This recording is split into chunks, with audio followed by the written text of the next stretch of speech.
Tu fermes la porte derrière toi. Il est 8h30, ton chiot est dans son panier, il te regarde. Tu lui dis « À ce soir, tu glisses la clé dans la serrure ».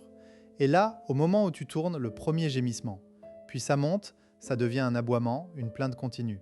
2 heures plus tard, en regardant ta caméra à distance, tu le vois encore pleurer, tourner en rond, mordiller son coussin. Et la question t'assaille. Est-ce que c'est normal ou est-ce que mon chiot souffre? Tu n'es pas seul.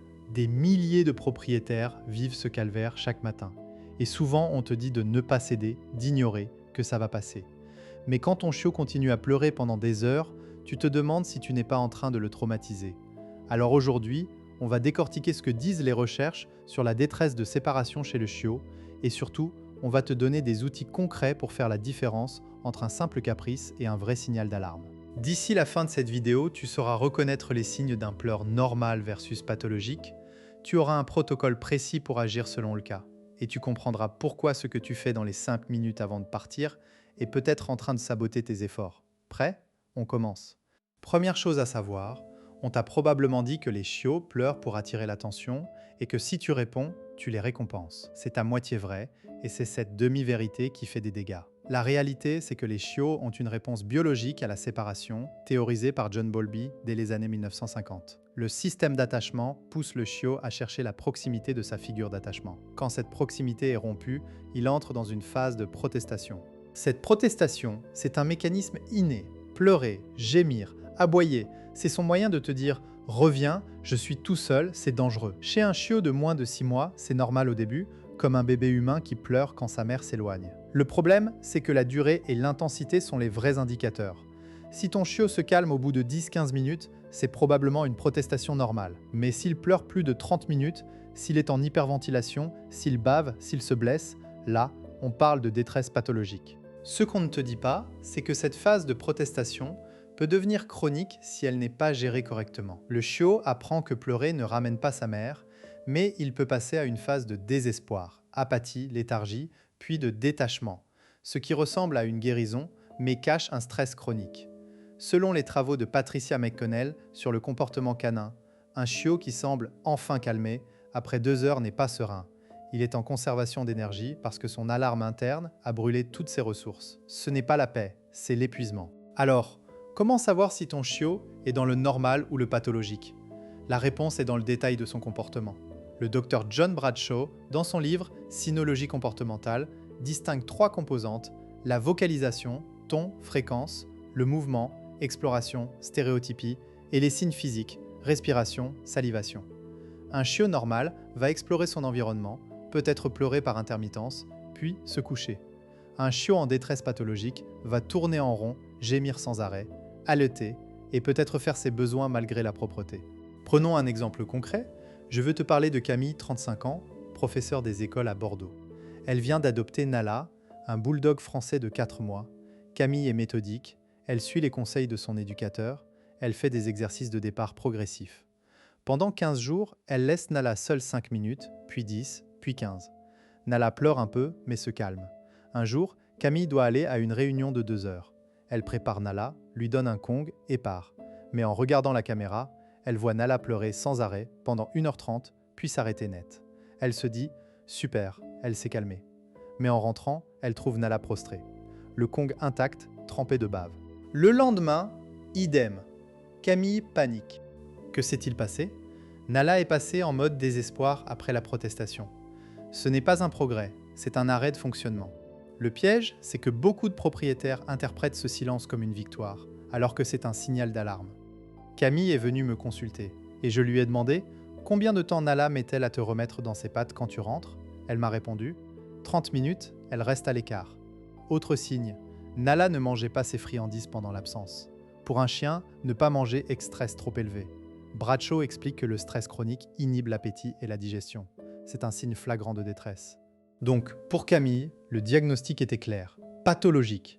Pour toi, voici comment évaluer la situation. Tu vas noter sur 5 jours, l'heure de début des pleurs, la durée avant le premier silence, l'intensité, indice, et le comportement au retour. Si les pleurs durent plus de 30 minutes sans accalmie, ou si ton chiot se cache, tremble ou refuse de bouger en rentrant, c'est pathologique. Si au contraire, il t'accueille joyeusement après s'être calmé en 15 minutes, c'est normal. Le critère clé, c'est la récupération. Un chiot normal revient vite à son état de jeu. Un chiot en détresse reste en état d'alerte. Les conséquences d'ignorer ces signes sont graves. Un chiot qui est régulièrement en détresse peut développer une anxiété de séparation chronique. Les études de Karen Overall sur l'anxiété canine montrent que les chiots exposés à des séparations traumatiques ont des niveaux de cortisol plus élevés à long terme et une espérance de vie réduite. Mais surtout, le chien peut apprendre que l'absence est imprévisible, ce qui augmente son anxiété anticipatoire. Tu vois le cercle vicieux? Plus il pleure, plus tu stresses, plus tu changes tes comportements, plus il devient anxieux. Mais ne t'inquiète pas, il y a des solutions. Laisse-moi te donner 3 techniques basées sur la science, que tu peux appliquer dès demain. Technique 1, désensibilisation au départ. L'idée est de rendre les signes de départ neutres. Prends tes clés, ton sac, mets ton manteau, mais ne pars pas.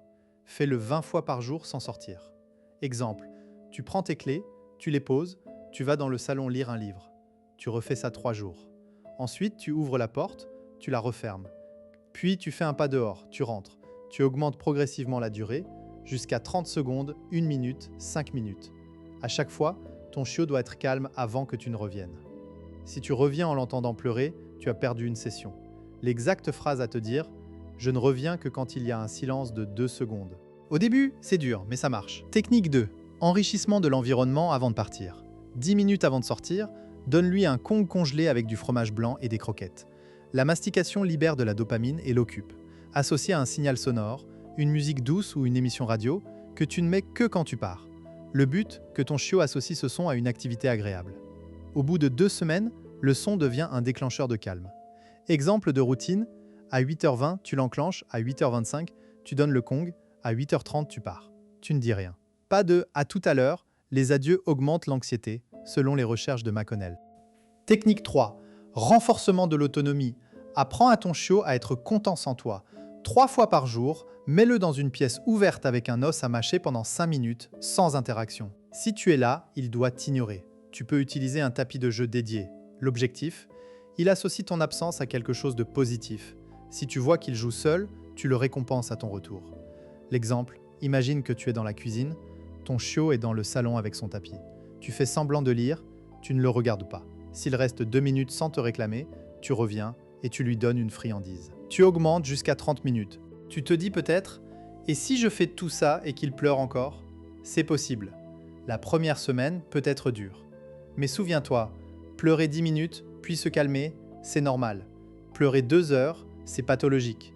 Si tu as un doute, filme ton chiot et montre les images à un comportementaliste. La consultation précoce est essentielle. Beaucoup d'éducateurs te diront de laisser pleurer, mais si ton chiot est en détresse réelle, tu risques d'aggraver le problème. N'aie pas peur de demander un avis qualifié. Enfin, je veux que tu retiennes une chose. Ton chiot ne fait pas exprès. Il ne te manipule pas. Son cerveau est programmé pour survivre, et ta présence est sa sécurité.